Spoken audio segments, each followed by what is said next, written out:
Eleksyon po mga bossing. Yung mga sinasabi o yung mga nakikita natin na mga pro-China, no? Itatanggi po nila yan. Oh, sige, gusto nyo, diyan ang topic natin ha. Oh, ayan, Sir Terdy. Pagbibigyan kita, sir. Oh, eto. Si Bato de la Rosa, sir. Yung ano po, yung tawag dito, senador po, no? Ng mga DDS. Minsan nahihiya na po din ako sabihin kasi, no? Sino-sino yung mga senators ninyo sa Pilipinas? Tapos mabanggit mo si Bato de la Rosa, nakakahiya na. Bakit ho? Tingnan nyo naman yung mga pinaggagawa sa Senate. Hearing dito, walang napalaang sambayan ng Pilipino. Wala man lang naging buti ang ginawa nung hearing niya sa mamamayang Pilipino. Sabi, basta-basta lang pala yung mga senador ninyo eh. Tapos, tatanungin ako, kasunod, binoto mo ba si Bato de la Rosa nung 2022? Kailan ba? Nung kailan ba yon? Midterm si Bato, di ba? Nasa midterm, kaya saktong midterm din siya. 16, 19. Binoto ko po eh. Isa ka din pala ugok eh. Nauto po kami dati. No? Pero, yung pagiging uto-uto po namin, hindi ganun kalawak na kasing lawak po o kasing aba nung pagiging uto-uto po ng mga DDS.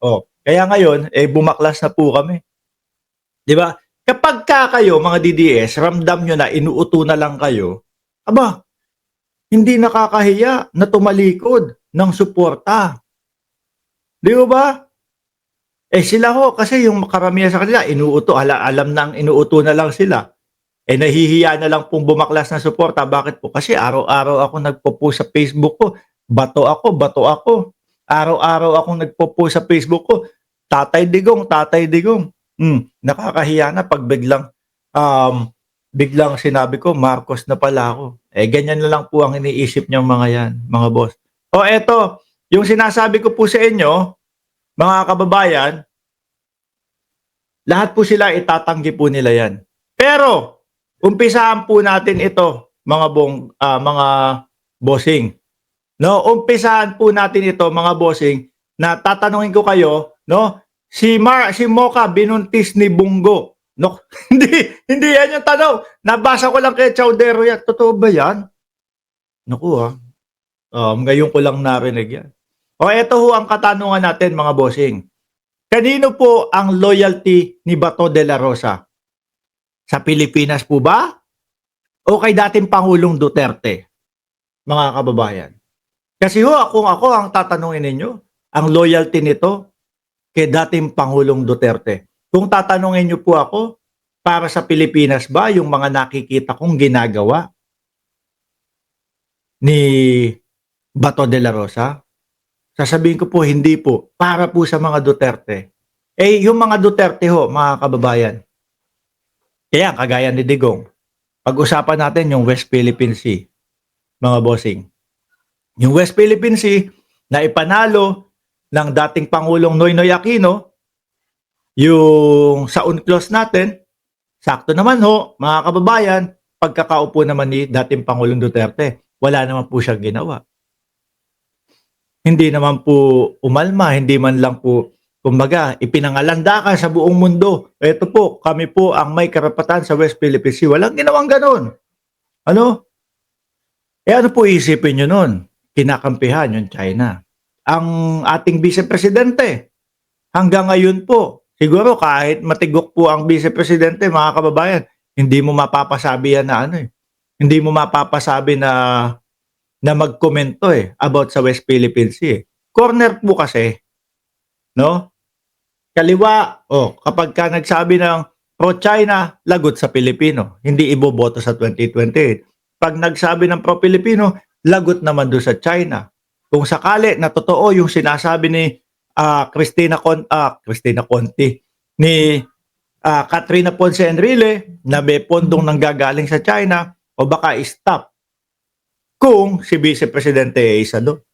O kung yung mga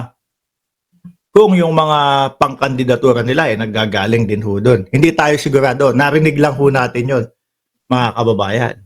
No? Kaya ganyan po sila. Kaya hindi sila makapagkomento. Ngayon po, election ho kasi. No? Actually, sabi ni Bato de la Rosa dito, maghuhuramentado ako pag sinabi niyong pro-China ako. Mga boss, press 1. Sino naniniwala na pro-China? Si Bato de la Rosa at yung mga senador na nando sa PDP laban. Press 1 kung sino. Press 2 kapag hindi kayo naniniwala na pro-China sila. Sige nga. Kasi maghuhuramentado daw ho itong si Bato kapag kami nagsabi na pro-China sila. Tingnan mo Bato. Ang dami. Miski ho ako magpe-press 1 dyan mga kababayan. No? Pakinggan ho natin yung interview ha. I also have to bring up, sinabi mo na rin to sa StoryCon before, you did say that you will live and die with your president. No. You will live and die with your president. That would be President Duterte, of Yes. course. So I'm trying to reconcile what you're saying today and what you said before. Are you changing your mind now about the West Philippine Sea issue? Living and dying is different from having different opinion. Di ba? I will live and die with him. Kung mayroong gagawin masama sa kanya, magpapakamatay ako. Paano yung pagiging niya? Best friend niya ni Xi Jinping. Di ba? Kumbaga, mga kababayan, ang gustong puntuhin ng reporter is, yung, tawag dito? Yung pagiging malapit sa China. Yan. Pagiging loyal sa China. Kasama ka ba doon? Pero pag magkaiba nga ng opinion yung magkaiba nga ng stand yung magkapatid, kami pa na hindi mo kami magkapatid. Di ba? Ano to? Iiwanan? Iiwanan ni Bato de la Rosa si dating Pangulong Duterte dahil sa Dahil sa halalan? Mukhang baka para manalo ako. Babanatan ko na din yung dating Pangulong Duterte. Mukhang aabot si Bato de la Rosa sa gano'n kasi pang 15 ho mga bossing. No?